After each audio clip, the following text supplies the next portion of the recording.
training fees sort of going forward? Well, it's not, and it's not cheap at all. I mean, to have a horse in training, you are talking, you really need to budget 25,000.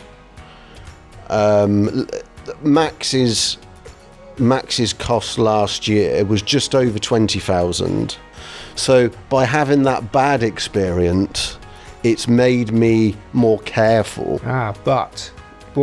But you were given the 50% share, and then the other owners wanted to pull out. This is before that you knew this horse was going to come back. So you were chucked right in as a full owner again with a horse that potentially was a crop.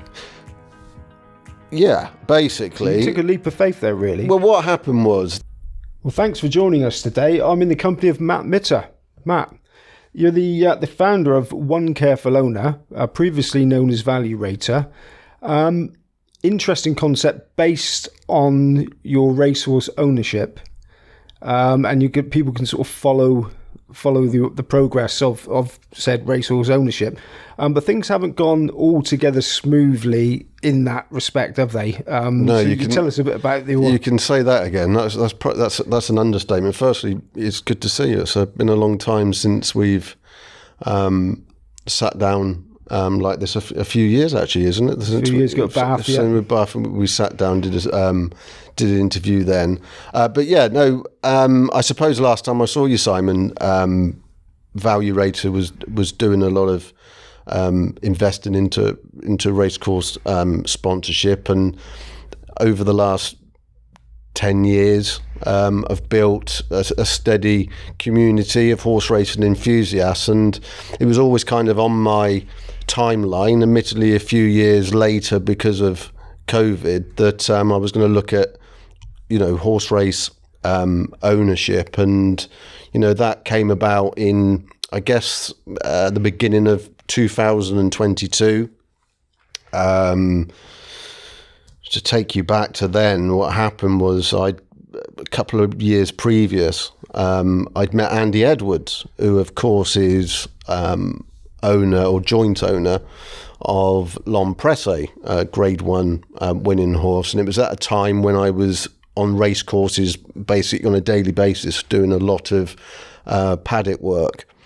Got to know him, and then I learnt that he had an operation in France called DVA Racing, which he was looking, and obviously L'Homme Presse came over to the UK, and we all know the success that L'Homme Presse had, and I got to know Andy, and Andy had some interesting philosophies about racehorses, and many of those philosophies I'm in agreement with, today. So I thought it was really interesting the way he looked at things. I suppose to simplify it, he was like, well, if we're so big on mental health with humans, why aren't we looking at this kind of stuff with horses? So he was adamant that it was about, for him, it was about an emotional connection with a racehorse, and I found him fascinating and the way he went about things. So I saw this successful L'Homme Presse, and I was thinking to myself, goodness me, this guy's like, this looks easy. I'm going to have a bit of this. I've got to get involved. So, over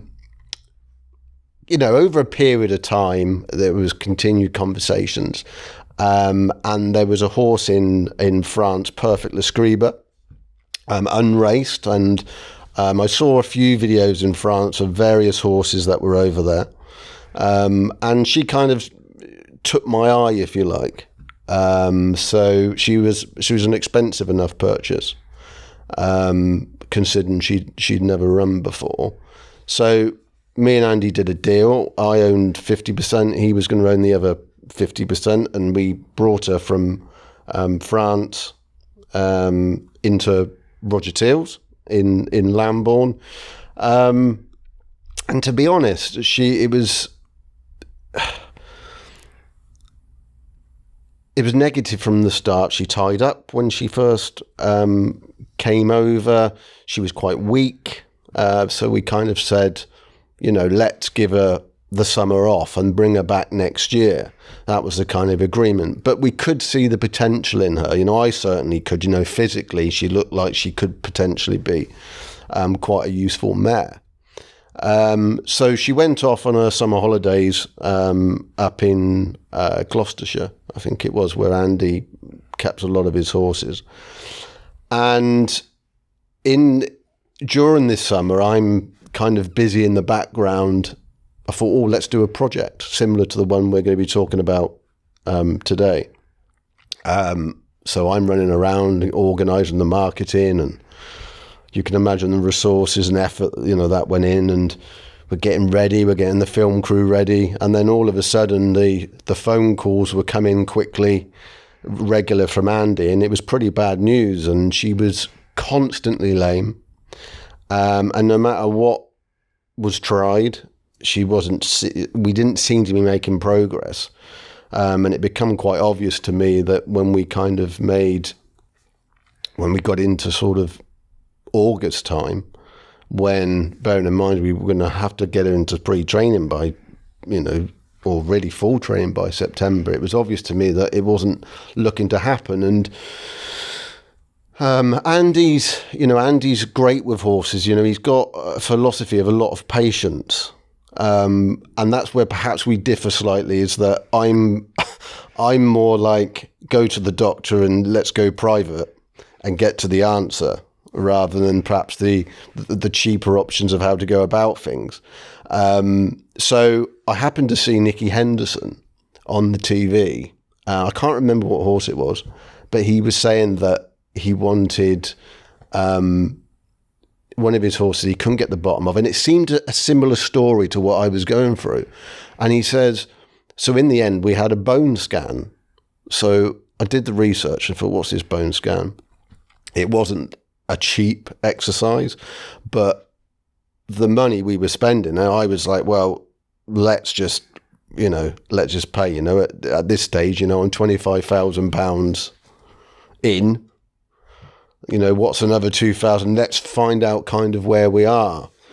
So moving on a bit, sort of it was a year after I purchased her, we had this bone scan was done, and I went to the vets and sat there and saw the scans, and she lit up like a Christmas tree, and she had a lot of problems, considering that she'd never raced before. In fact, the vet said that they were issues they would normally see in a horse that maybe had been over raced or had certainly raced an awful lot. So it seemed a bit of a mystery. Get a bone scan before you buy it. That'd be the game, wouldn't it? Well, I was naive. That's the bottom line. I was naive. I should have had, the horse vetted. It's all very good and well, sort of looking back. I should have done. But that wouldn't be a normal process. Nobody would buy a horse and have a bone scan, would they? They wouldn't have a bone scan, but they would certainly have a horse vetted. Yeah. If any of the big owners, they go in, they bring their own vets in, and then make sure. And that's something that I really, looking back now, I wish I had done, but. It was becoming increasingly more obvious to me that she wasn't going to withstand training. And then moving on a bit, Andy kind of felt, well, let's give her a bit more time. And I thought, well, let's give her the summer. And then she got colic. And I was like, I can't believe this. So she was rushed into hospital with colic. Thankfully, she didn't need to be operated on. And then it was decided, together with me and Andy, that enough was enough. She wasn't going to make it as a racehorse. And Andy was going to find her a new home. So, that period was, it was a year and a half at this stage of a boyhood dream shattered. Yes, it was, I'd done 25,000. No one wanted to do £25,000, but it wasn't necessarily the money. It was so many hopes had been pinned on this. And for me, I thought, oh, this is over. And that would have been over for a lot of people. Had you been the sort of person that gives up easily, you need to think, well, I can find cheaper hobbies. Well, I think, and this is what credit to Andy, is that I was prepared to walk away at that time and just think to myself, well, it hasn't worked out. And Andy said to me, look, I fully understand if you want to walk away and you don't want to get involved, but I've got, I own 50% of a horse called Camaxos. I'll give you that 50% share as some compensation. It would at least make me feel better, because obviously he was aware of not only the financial investment, but also my time for this potential project that we were looking to run. So I knew Camaxos was coming back from an injury. I had a tendon injury, so there was a risk attached. And, I just thought to myself, knowing Andy, I basically had already done Camaxos's hurdles form, so I knew his form inside out.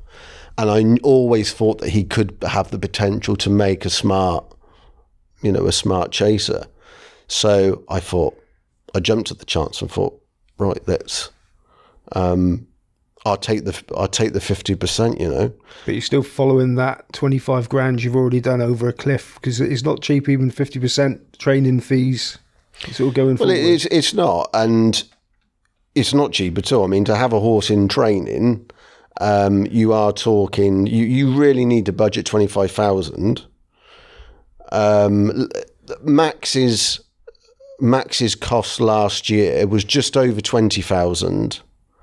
£20,000, but he only ran 3 times. But I think you have to kind of, at the start of each year, say to yourself, you need to budget for 25,000, because, fingers crossed everything goes away, but you don't know what's around the corner, like what happened with Perfect, so you've got to budget these things. So it's certainly not cheap. Things had already gone horribly wrong, so at least you could hope that they couldn't have gone as bad as they did with Perfect. But one of the people that was a big sort of help for you was Roger Teal, the trainer. Sure. So what was it about Roger that sort of gave you sort of confidence and that the will to carry on after chucking all that money? Roger, obviously, again, the link with Roger is through Andy. I mean, Andy has a long relationship with Roger. Roger used to be a rider himself, and he used to ride Andy's horses. So that was the link, how we got together in the first place. But Roger and Sue, and I say Roger and Sue, obviously Roger trains the horses and his name's above the door, but it really is the Roger and Sue show. It's a joint partnership. His wife there, Sue. They're very hard-working people, and more importantly for me, they're just down to earth. There's a lot of snobbery in racing, not so much in jump racing. Certainly there is in flat racing, and it doesn't impress me. Yourself, I come from quite humble beginnings, and I've never forgot that, really. And that's the side of the sport that I find difficult, actually. And with Roger, I go in there, he's down to earth, and he tells me the truth. I'm someone, I can work with truth. What I can't work with is lies or trying to, putting spins on things. I can't work with that. Good or bad, Roger will, tell me how it is, basically. And as I said, Sue there, Sue's great. And it really is a team effort, and their work ethic as well. And I'm someone who obviously works quite hard, and they do too. And also Harry's there, their son, even though he's gone on to have his own pre-training yard, BT Equine. He's been a huge part of the operation, and still is. And Roger's a Group 1 winning trainer from a limited horses that he's got. He hasn't got many jumpers, but he is dual purpose, and I'm sure that, you know, he'd love to have a few more jumpers around. But it just works for me for that reason. And I think our relationship particularly works well just because I don't interfere in the training, and Roger understands that I understand how to read form, and I work very hard with Max's form and the placing, and I find that very, very interesting. And I'm able with Roger to have conversations, and, you know, he may disagree slightly with something that I'm saying. I go away and I can think about it, and I come back and I can say, do you know what, I thought about that, and I see where you're coming from. And I'm sure with him it's vice versa when, you know, I'm driving him mad with form, you know, letting him know this is half a length better than this, and, you know, how I kind of go on like that. And as we will, you know, continue to discuss in this conversation, he's enabled me to do this project. And a couple of times he said to me last winter, oh, you were going to do those videos, you know. And I think it was his kind of way of trying to push me along to, you know, to do it. Because what happened with Perfect, it did knock me back. It just made me... It's very difficult in business within horse racing, because you're dealing with live animals and anything can happen. So it was a valuable lesson with Perfect, and it also helps me, you know, once I process things, even though that can take me sometimes quite a long time to do, I will find the positive. And the positive, I came and thought, well, imagine it the other way, that I had Perfect and she went and everything was perfect and she won. And then you think to yourself, cool, this is an easy game, isn't it? And you get another horse, and then you run into problems and things can get out of control. So by having that bad experience, it's made me more careful. But you were given the 50% share, and then the other owners wanted to pull out. This is before that you knew this horse was going to come back. So you were chucked right in as a full owner again with a horse that potentially was a crock. Yeah, basically. You took a leap of faith there, really. Well, what happened was that when Max came into training with Roger in September, and bearing in mind he'd been off with his tendon injury, so he was 2 years, as fat as anything, and he was very slow to come to hand. He's quite a big horse, so he takes some getting ready. And then it went on and on and on, and then we got to a time where he was ready to go, sort of around December time. And then the ground went and it was heavy, racing was called off. And then eventually I found a race at, in the end at Sandown, which was a conditionals race. It was the only option that I had left around that time. And the other two owners decided they were getting out on the week he was going to run. Seems like strange timing.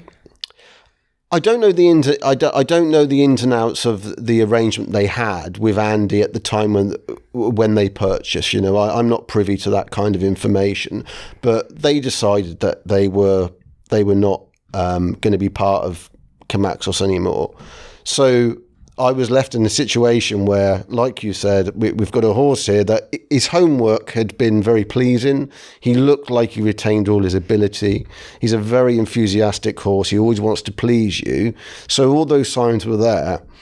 And this race I found was particularly bad by Sandown standards, that I knew that even if he wasn't quite himself, he could win that. So it was a leap of faith. And that week I decided that I would take over the bills. Did you have to buy the other share, or that came later. I mean, what happened was Max was due to run that week, and I kind of said, look, I'll cover his bills and we'll keep this going. Because he'd done all his training, you know, it wouldn't have been fair on him. You know, he's getting through a training and then he can't run. You know, I wanted to give him the opportunity. So I agreed right, I'll keep the bills going. We're running because it was on the week, and we can talk afterwards. And of course, we went to Sandown, and he won by 16 lengths, pulling a cart basically. Won ever so easy. And then I brought the other half from Andy. So then I was 100% owner of the horse, which was it wasn't an easy decision to do that really, because even though he'd won by 16 lengths at Sandown,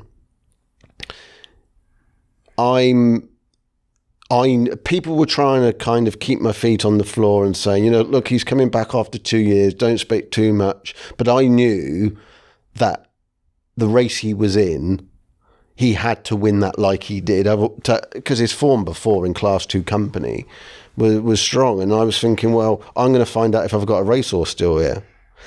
And on the day, that's why I was so nervous, because so much was riding on that. Because even if he'd have won by a couple of lengths that day, I would have known the form was some way still below. So have you still got that useful horse, you know? Before you got involved with these horses, were you ever a regular at a racehorse stable, a racing yard? Well, I was brought up, you know, in a community where we had Mr. Hannon and Mr. Beckett either side. So I'd been around previous owners. I'd also been around a lot of owners that had quite poor horses. So I'd heard for years and years and years people saying, oh, this is no good, it cost me all this money, you know. So when I got involved with a racehorse ownership, I had to tick all the boxes basically. I wanted to have a horse that had ability first and foremost, because the bills are the same, Simon. Whether you've got a horse that is worth $250,000 or is worth 3,000, your training fees are exactly the same. Yeah, taking it to the race is exactly the same. So I never quite understood why people would want to have a horse that was low in value, because, you know, the prize money is bad enough. So I never quite got it. How about the form? Because you're a very keen student of form. Sure. Did you look at the way you look at form differently once you'd really got immersed in the way a racing yard works and the way the horses are trained and what you learnt there? Is there anything that changed in your sort of thinking when you're trying to pick a winner? Do you know what? That's really interesting. When I got involved with Max, I said to myself I was never going to back him. I didn't want that relationship with him. I wanted to keep it completely separate. And even with my punting now, when I look at races, I'm a lot more forgiving. I think when you watch TV with racing, is that you kind of think you're sat at home watching it, and you think by magic these horses have appeared on the racetracks, and you look at everything very coldly, black and white. You can get quite paranoid. You know, what's he doing? What's she doing? You know, all this is going on. But part of the one careful owner and the reason for doing this project is to show people what I've learned in my time in ownership. Because last year, when I was going through all these ups and downs, I thought to myself, God, wouldn't this be wonderful to get this on camera? Because the emotion that I was going through, if I can get that across to an audience, I think racing, you know, racing's trying to sell itself at the moment. You know, racing's always been 10 years behind everyone else in terms of getting things done. And they are attempting at the moment to try, you know, various different things. But I still don't think they tell the truth about ownership involved.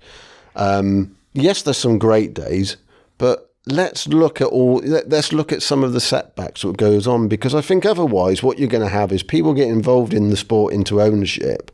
They're just going to be disillusioned. You know, wouldn't it be better to show people this is what can happen? You know, surely the retention levels will be greater because people know what they're getting involved with. You know, for a start, it's not a cheap game, and the prize money is, well, it's shocking. Before we go into the shocking stuff, this is a bit more positivity. Lilly Pinchin. Lilly. Now that does make me.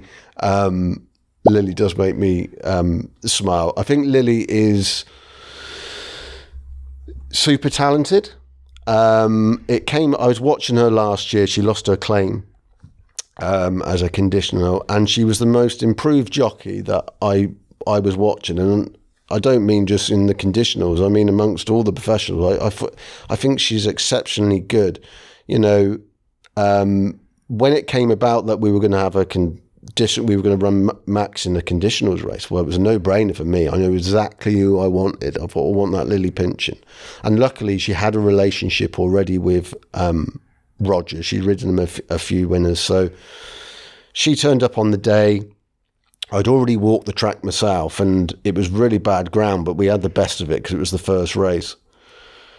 And I walked around, and the inside rail, I was convinced, was the best ground. So when she came out, it was the only thing I said to her, look, that inside rail, just stick on the inner. I think it's the best ground. And she just carried it through a tee. She kicked at the time, the night before I was playing it all in my head, the things that could happen, where's the pace going to be? And it was watching it. She kicked at the time I wanted her to kick. She had that instinct. She's very, very strong. She's at a stage of her career. This year is going to be really important for her because it's her first year without a claim. And jockeys who lose their weight, it's yourself, it's a tough old game for them.